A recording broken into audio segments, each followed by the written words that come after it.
The mainstream German magazine, right on its cover, labeled Elon Musk as public enemy number 2. And the imagery was very, very clear who they thought public enemy number 1 was. My question to you is, who do you think public enemy number 3 is? And my theory, my hypothesis, it is you and I, all of us, all the people that support these guys, all the people that are really fueling them. I think they see us as the biggest problem. We need to talk about what happens not only in 2 weeks on Election Day, but we also need to talk beyond Election Day, whether you're choosing Kamala Harris or whether you're choosing Donald Trump for the 2024 presidential election in the United States. We need to talk about these things because we have some serious civility issues that are not happening. And we need to be thinking through the repercussions of this. We need to be thinking through the election, past the election, into where we go next with who we become as a nation and as a people. We got a lot of things to talk about. Let's jump into it. Welcome to the Poplar Report. I'm Steve Poplar. I'm an accountant by trade, and now I am apparently a full-time pilgrim and full-time hiker. So I am getting into shape because I got very out of shape, and we all need to be thinking along those lines. What do you need to do to prepare? Maybe it is get physically in shape. Maybe it is put some more food away. Maybe it is get your electrical issues sorted out.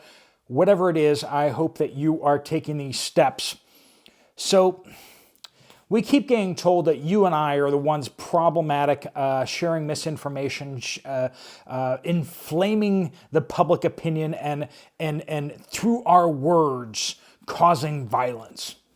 And yet we then have magazines like Der Spiegel in Germany. I don't really know what you would call this cover other than inflammatory and basically just trying to provoke violence.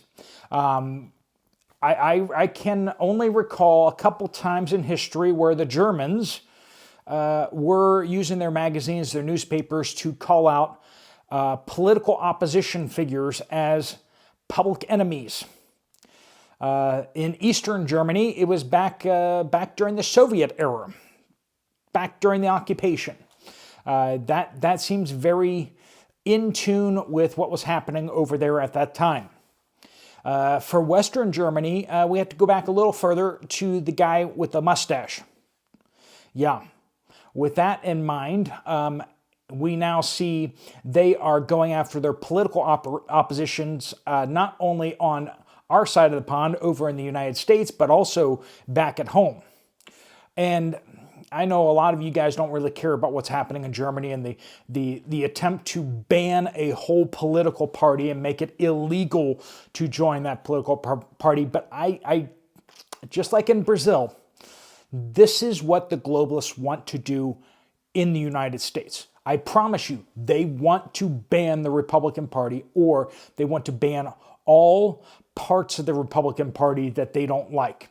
If you're a Republican that votes a certain way, then they're okay with you. If you're a Cheney, if you're all for war and all the other deficit spending and all the corruption, all that stuff, then you're fine. If you're a Mitt Romney fan, then they don't have a problem with you. But if you, like the Ted Cruzes or heaven forbid any of the other people that act out in the Senate, whether they be doctors or whether they be, we're not going down that road, but I'll tell you this. If you do not toe the line, public enemy number 3, I believe, is us. Public enemy number 1 for them is Donald Trump. Public enemy number 2 now apparently is Elon Musk. Because they don't like African Americans. And if you don't know what I'm talking about, Elon Musk was born in Africa. So African American. If it means anything, it should be applied to him.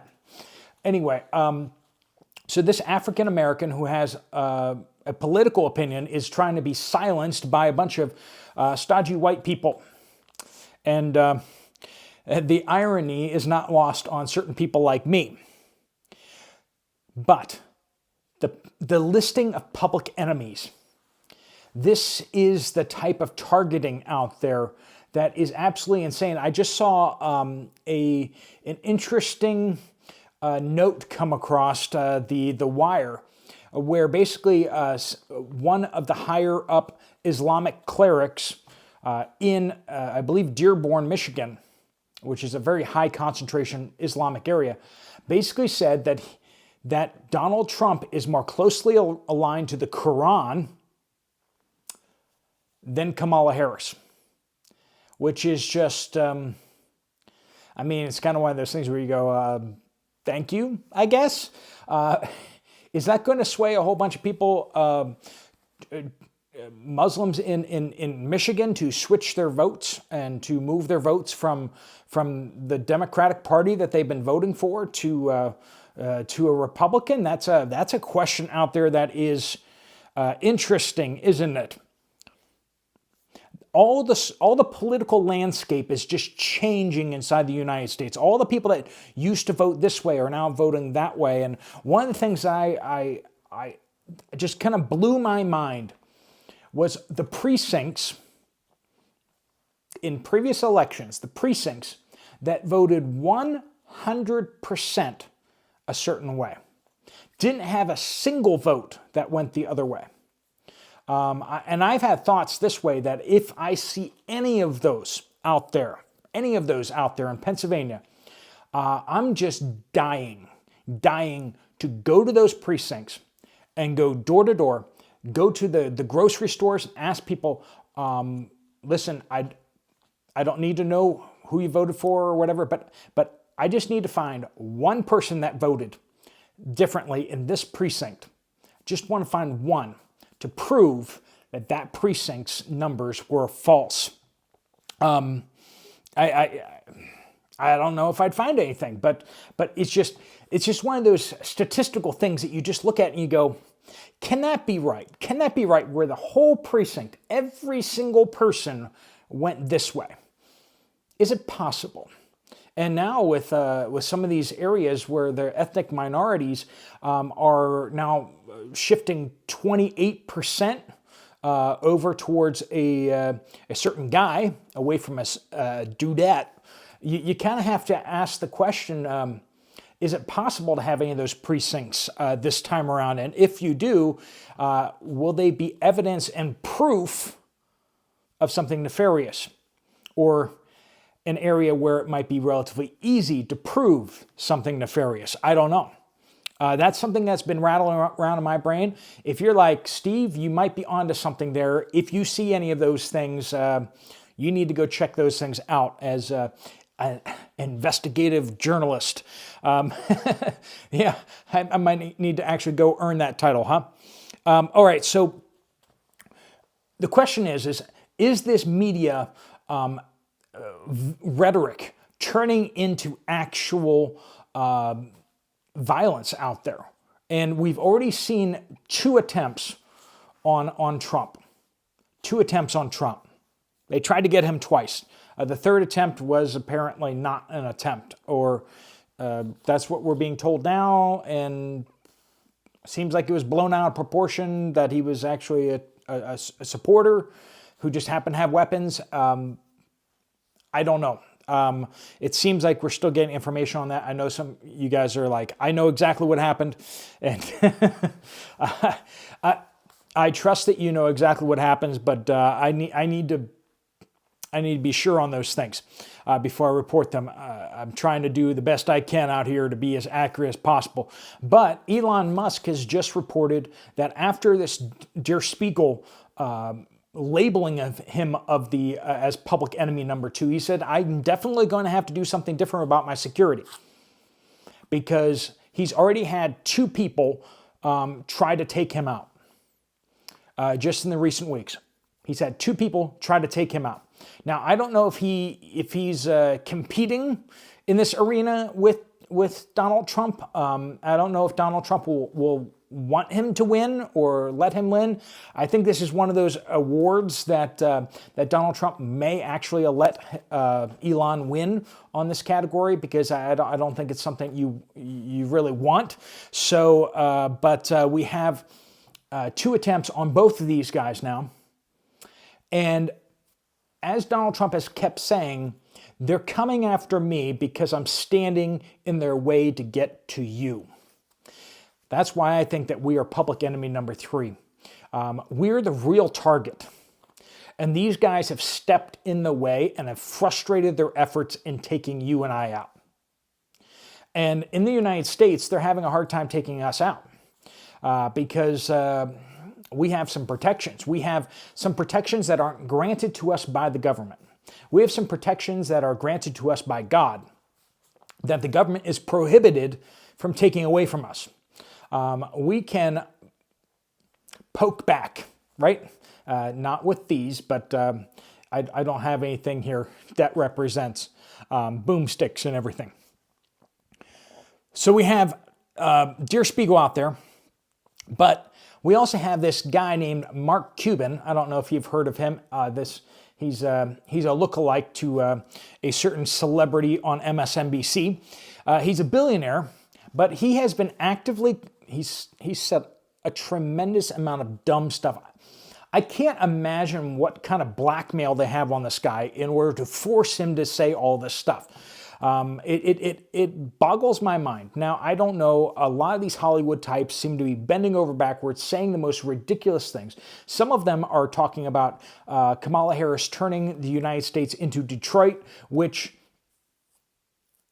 I'm not sure which side's blackmailing her now. Or maybe she just, I don't know. Is she related to Kamala? Because you know, sometimes the word salad comes out and it's a little bit jumbled. Sometimes it comes out upside down and means the exact opposite of what they intended it meaning. I don't know. But Mark Cuban is out there saying that this billionaire is talking about another billionaire. He's saying that countries should sanction Elon Musk's companies. Now, this is a topic that I know a lot of you guys are not on the same page with me on. And that is, I think we're at a stage where the people that we're dealing with, these powerful figures, are not on the level. They're not sincere. And they need to be treated in the same way that they're treating us. I believe that. And this is not a Christians should be loving and peace-giving. God has given governments the sword to wage war and to bring justice.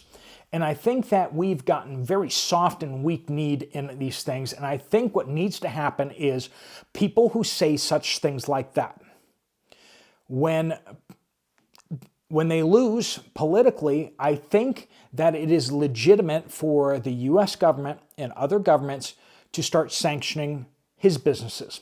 I think that is fair game. You need to watch what you say.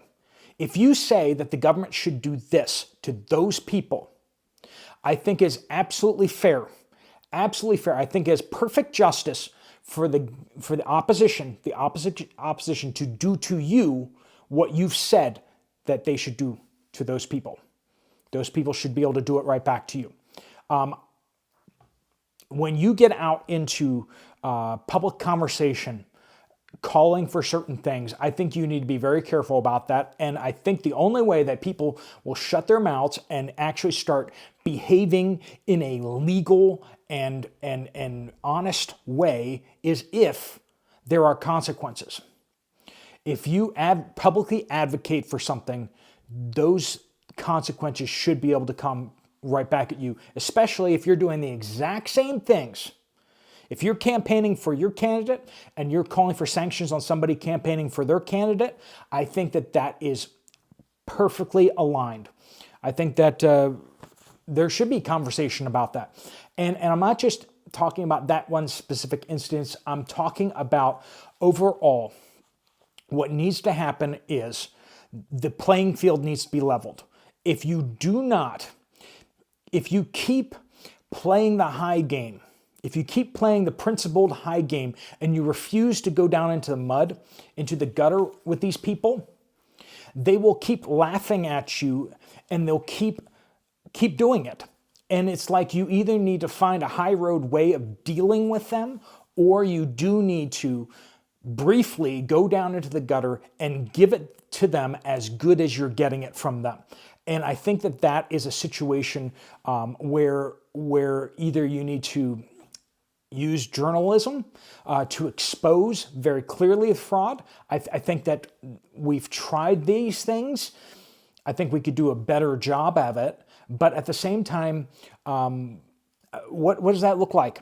I think that, you know, we've seen the yard signs with the spikes on them, so that the person running it over with the car loses some tires. And I think that we all go, well, that was kind of justice. That person's probably in jail right now because they did that.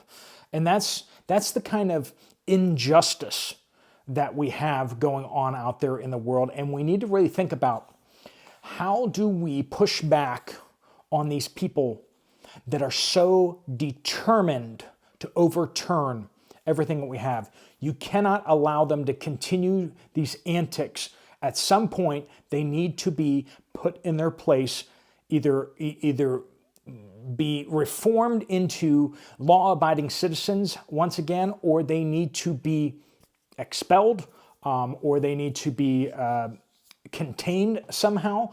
But you can't just let them keep doing what they're doing with no consequences. And that's something that's happened for far too long. We look at some of these city centers and we see that these antics have gone on for generations with zero consequences. And I'm looking at Philadelphia. I'm looking at New York City. I'm looking now at Pittsburgh, Allegheny County. And we'll see what happens when I get back, but hopefully I have enough energy to get down. My plan is to get down to Allegheny County to get close to where they're counting, because I promise you, from what happened the last couple times around, that's going to be an epicenter of issues and scandals, and I want to be there. And if I can get to talk to any of the poll watchers out there and get some firsthand information for you guys, help those poll watchers tell the story of what has happened or what is happening, I will try to do that. And that, I don't know if that's a good idea. But I think it might be a right idea. So we'll try to help give voice to the people trying to share things. And friends, it begins November 5th. I don't know where it ends. And I think that we all kind of get that idea. But I think you need to do what it takes to have a clear conscience. And I've said this before, you know, whether you're not voting for any reason other than to keep Steve Poplar out of a labor camp, please do that.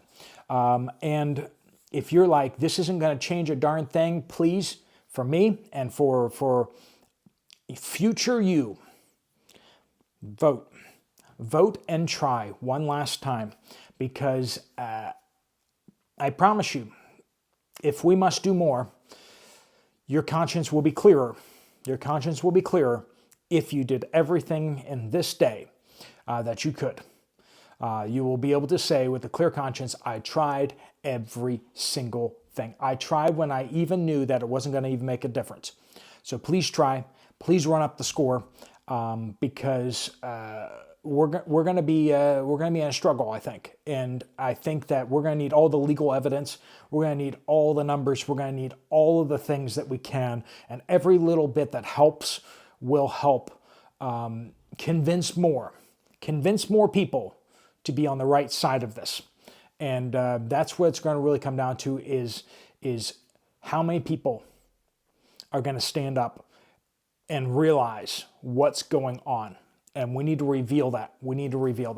So what happens next? I don't know. But that's what we're going to try to do. More information you can gather. Yard signs are all over your neighborhoods. As I've said on numerous other occasions, might be a good time to get your notepad out.